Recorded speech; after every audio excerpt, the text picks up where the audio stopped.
Hello friends, welcome in online class. Today we are going to discuss the lesson from class 9 Science and Technology, and name of lesson is life processes in living organism. Students, this is the fifth video of this lesson.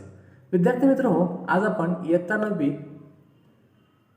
प्रकरण life processes in living organism यावर चर्चा करणार आहोत आणि हा या प्रकरणाचा 5वा video आहे. मी राठोड नरेंद्र माणिकराव आपल्या सर्वांचं या ऑनलाईन क्लासमध्ये स्वागत करतो. या व्हिडिओमध्ये आपण पाहणार आहोत ह्यूमन नर्वस सिस्टम. आपण मागच्या व्हिडिओमध्ये पाहिलं नर्वस सिस्टम, न्यूरॉन्स आणि न्यूरॉन्सचे प्रकार पाहिले. आता आपण पाहणार आहोत human nervous system. The human nervous system has composed of 3 parts. ही जी ह्यूमन नर्वस सिस्टम आहे ती 3 भागांपासून बनलेली आहे. So what you say, the human nervous system has following 3 parts. Which one? Central nervous system, CNS.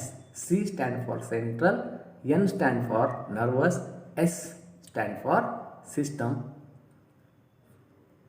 Next, peripheral nervous system, PNS.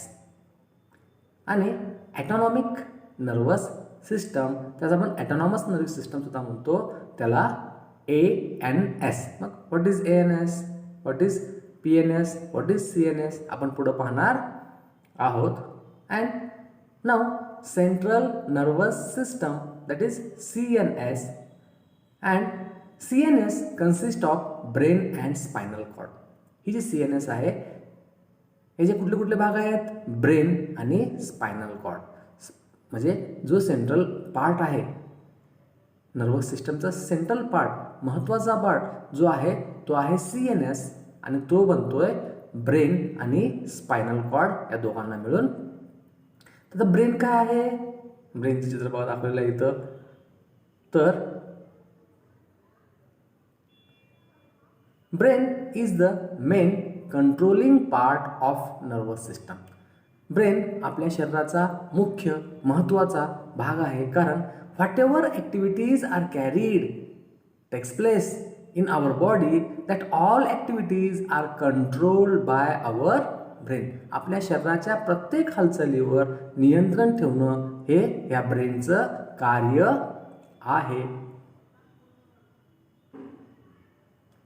बघा, जर आपण या ब्रेनच्या विषयी सविस्तर अभ्यास केला तर its weight is about 1300 to 1400 gram in about human beings. मानवामध्ये 1300 ते 1400 ग्रॅम एवढं वजन आपल्याला ह्या ब्रेनचं पाहायला मिळतं. And it consist of approximately 100 billions neurons. बघा, हा 100 बिलियन न्यूरॉनपासून हा तयार झालेला आहे. न्यूरॉन म्हणजे काय आपण मागच्या व्हिडिओत पाहिलेलं आहे. It is highly protected in the cranial cavity. हा brain is a very important, very delicate part. So it is protected by a very hard bony structure named cranial cavity. त्याला आपण म्हणतो हाडाची Kavathi. and spinal cord is protected in the vertebral column. मग ब्रेनच्या खाली जी spinal cord आहे ती spinal cord व्हर्टिब्रल कॉलमने protect झालेली असते. बघा, मेनिंग्ज नावाचा एक घटक त्या ठिकाणी आहे. तो काय करतो? It is the protective layer in the space between the central nervous system and the Boney covering. बघा, सेंट्रल नर्वस सिस्टम आणि बोनी कवरिंग काय म्हणलं आपण? सेंट्रल नर्वस सिस्टम आणि बोनी कवरिंगच्या मध्ये जो छोटासा गॅप असतो त्या गॅपला, त्या स्पेसला आपण काय म्हणतो? मेनिंग्ज असं म्हणतो. Next, ventricles. What are ventricles? The cavities present in various part of brain. हा जो ब्रेन आहे, ब्रेनवरती ज्या काही कॅव्हिटीज, ज्या काही पोकळ्या आपल्याला पाहायला मिळतात, त्या पोकळ्यांना आपण म्हणतो व्हेंट्रिकल्स. आणि सेंट्रल कॅनल आपण पाहतोय, long tubular cavity of spinal cord is called as a central canal. And cerebrospinal fluid, the fluid present in the ventricles, central canal and spaces between the meninges. बघा, सेरेब्रोस्पायनल फ्लुइड हा जो fluid आहे तो आपल्या central कॅनलमध्ये, व्हेंट्रिकलमध्ये, आणि जो काही space, मेनिंग्सचा नावाचा स्पेस आहे त्या ठिकाणी हा एक फ्लुइड आहे. जसे की आपल्या गाड्यांमध्ये बघा, सस्पेन्शनसाठी आपण शॉक ऑब्झर्वरमध्ये ऑइल घालतो. मग ते ऑइल काय करतं, तर शॉक ऑब्झर्वरचं काम करतं. म्हणजे शॉक जे बसतात त्याला रेजिस्ट करण्याचं, त्याच्या अगेन्स्ट काम करण्याचं काम करतं. तसं आपल्या नर्वस सिस्टममध्ये जो काही ही सेंट्रल नर्वस सिस्टम आहे, CNS, ज्या ठिकाणी ब्रेन आणि प्रोटेक्ट केलं जातं, ब्रेन ज्या ठिकाणी प्रोटेक्ट केलं जातं त्या ठिकाणी ते फ्लुइड पाहायला मिळतं. त्या फ्लुइडला आपण म्हणतो cerebrospinal fluid. And it act as a reduce the suspension. बघा, ह्या सेरेब्रोस्पायनल फ्लुइडचं फंक्शन काय आहे, it supply nutrient to the central nervous system. हा जो सेरेब्रोस्पायनल फ्लुइड आहे हा काय करतो, CNSला न्यूट्रिशन प्रोव्हाइड करतो, as well as protect the CNS from the shocks. Next, the right side of our body is controlled by the left side of our brain. हे आपल्याला माहिती असणं गरजेचं आहे. आपली उजवी बाजू या डाव्या मेंदूने संतुलित केलेली असते. तर left side of our body is controlled by right side. डावी बाजू उजव्या मेंदूने आणि उजवी बाजू डाव्या बाजूच्या मेंदूने कंट्रोल केली जाते. On the left side of the brain there are faculties of analytical thinking, logical thinking. बघा, आपल्या लेफ्ट साईडला लॉजिकल थिंकिंग आणि ॲनालिटिकल थिंकिंगच्या ज्या फॅसिलिटीज आहेत त्या ठिकाणी त्या आपल्याला पाहायला मिळतात. तर on the right side of the brain, उजव्या बाजूला काय पाहायला मिळतं आपल्याला, there are located holistic thinking. आपल्या ज्या हॉबीज आहेत, इनिशिएशन, क्रिएटिव्हिटी अँड म्युझिक, ह्या ज्या आपल्या आवडीचे भाग आपल्याला राईट साईडच्या ब्रेनमध्ये आपल्याला पाहायला मिळतात. आता आपण पाहतो structure of brain. The human brain has a following 3 parts that are cerebrum, cerebellum आणि medulla oblongata. Means the human brain is made up of 3 parts that are cerebrum, cerebellum and medulla oblongata. मानवी मेंदू हा या 3 भागापासून बनलेला आहे. तर cerebrum कशाला म्हणायचं बघा, the dark coloured, I show here, जो डार्क कलरमध्ये आपल्याला दाखवलेला आहे तो आहे सेरेब्रम आहे. जो पिवळ्या कलरमध्ये तुम्हाला दाखवलेला आहे तो सेरेब्रम आहे. And the cerebrum is the largest part of the brain. हा जो सेरेब्रम आहे आपल्या ब्रेनचा सर्वात मोठा भाग आहे. And it occupies 2/3 part of the brain. 2/3 भाग एवढा ब्रेनचा ह्या सेरेब्रमनं आच्छादलेला आहे. It consist of 2 cerebral hemisphere which are joined by fiber and nerve tracts. बघा,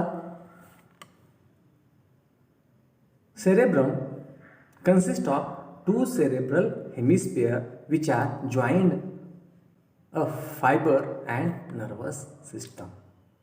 And surface has deep irregular ridges and grooves which are called convolutions. बघा, या ठिकाणी जर तुम्हाला बघितलं असाल, जर मेंदूला जर स्पष्टपणे बघितलं असाल त्या ठिकाणी आपल्याला खळगे पाहायला मिळतात, रेषा पाहायला मिळतात. त्याला आपण काय म्हणतो, कन्व्होल्युशन्स असं म्हणतो. मग यांचं काय, ह्या कन्व्होल्युशनचं काम काय आहे, तर the convolutions increase the surface area of the cerebrum and therefore large number of nerve cells can be accumulated. बघा, ह्या ग्रूव्जमुळे काय होतं, सरफेस एरिया त्या सेरेब्रमचा वाढतो आणि त्याबरोबरच हे जे नर्व सेल आहेत त्या नर्व सेलची संख्या सुद्धा त्या ठिकाणी जास्त होते. जेवढ्या एरिया जास्त तेवढे सेल जास्त आपल्याला माहिती आहे. पुढचा पार्ट आहे सेरेबेलम. जो डार्क दाखवलेला आहे बघा तो सेरेबेलम आहे. It is a smaller brain. Cerebellum is also called as small brain. छोटा मेंदू सुद्धा आपण त्याला म्हणतो. It is a smaller part of the brain and situated at the back of the cranial cavity. आपली जी क्रॅनियल कॅव्हिटी आहे, आपली जी कवटी आहे, कवटीच्या मागच्या बाजूला खालच्या बाजूला आपल्याला सेरेबेलम पाहायला मिळतो. It surface show shallow grooves instead of deep convolution.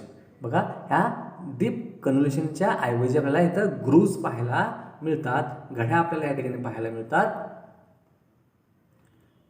पुढचा भाग आहे मेडुला ऑब्लॉंगेटा. बघा जो तुम्हाला डार्क कलरमध्ये दाखवलेला आहे तो आहे मेडुला ऑब्लॉंगेटा.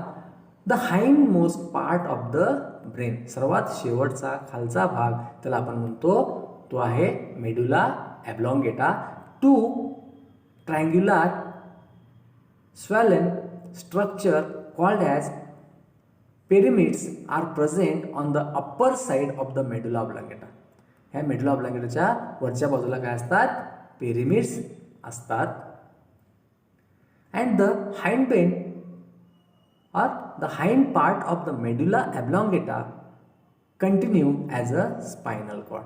जो हाइंड पार्ट आहे, जो खालचा पार्ट आहे तो स्पायनल कॉर्डच्या स्वरूपामध्ये पुढे एक्सटेंड झालेला असतो. आता स्पायनल कॉर्ड काय आहे बघा या ठिकाणी तुम्हाला दाखवलंय. रिपीट तुम्हाला दाखवतो. हा जो स्पायनल कॉर्ड आहे तो स्पायनल कॉर्ड काय आहे मग, हा आहे स्पायनल कॉर्ड. ब्रेनच्या खालीची पाठीच्या कानामध्ये जो काही मोठी धमनी आपल्याला पाहायला मिळते त्याला आपण म्हणतो स्पायनल कॉर्ड.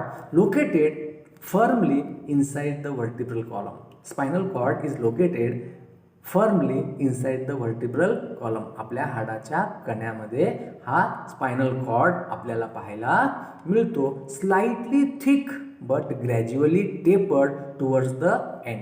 हा आकाराने थोडा कसा आहे, जाड आहे, परंतु जसं शेवटी आपल्या कण्याच्या शेवटपर्यंत येईल तसं त्याची जाडी थिकनेस काय होते, कमी कमी होत जाते. And filum terminal is a thread like fibrous structure at the end of spinal cord. Spinal कॉर्डच्या खाली आपल्याला थ्रेड लाईक स्ट्रक्चर पाहायला मिळतो, त्याला आपण म्हणतो फिलम टर्मिनल. आता आपण पाहतोय function of brain and spinal cord. Cerebrum. What is the function of cerebrum? Cerebrum control all voluntary movements. ज्या ऐच्छिक मुवमेंट आहेत त्या सर्व ह्या सेरेब्रम मार्फत कंट्रोल केल्या जातात. पुढचा फंक्शन आहे concentration, planning, decision making, memory, intelligence and intellectual activities are controlled by the cerebrum. Then seat of mind, स्थिर ठेवणं. पुढं आहे सेरेबेलम. सेरेबेलमचं फंक्शन काय आहे तर coordination of voluntary movement. Voluntary मुवमेंटला कोऑर्डिनेट करण्याचं काम हा सेरेबेलम करतो. Maintaining the body posture. आपल्या बॉडी पॉस्चरला मेंटेन ठेवण्याचं काम हा सेरेबेलम करतो. तर पुढचं आहे medulla oblongata. And medulla oblongata control of all involuntary activities. अनैच्छिक ज्या काही गोष्टी आहेत ज्या आपल्या हातामध्ये नाहीत, pumping of heart, expansion and relaxation of lungs, respiration, blood flow, ह्या काही इनव्हॉलंटरी ॲक्टिव्हिटीज आहेत जसे की breathing, sneezing, coughing, salivation, beating of heart and blood circulation. ह्या सर्वांना आपण इनव्हॉलंटरी मुवमेंट म्हणतो. ह्या involuntary movement are controlled by medulla oblongata. The spinal cord. The function of spinal cord is conduction of all impulses from the sensory organ to the brain. शरीराच्या त्वचेपासून ब्रेनपर्यंत sensory impulses पाठवण्याचं काम कोण करतो? हा spinal cord करतो. Means in control and coordination this part makes important role, and conduction of impulses from the brain to the muscles or glands. Brain पासून muscles पर्यंत आणि ग्लँड्स पर्यंत मेसेज पाठवण्याचं काम सुद्धा हा स्पायनल कॉर्ड करत असतो. And functioning the centre of coordination of a reflex action. ज्यावेळेस रिफ्लेक्स ॲक्शन आपण शिकलेलो आहोत, रिफ्लेक्स ॲक्शनच्या वेळेस जे काही ॲक्टिव्हिटी होते त्या ॲक्टिव्हिटीला कंट्रोल करण्याचं काम किंवा फंक्शनिंग करण्याचं काम हा स्पायनल कॉर्ड करत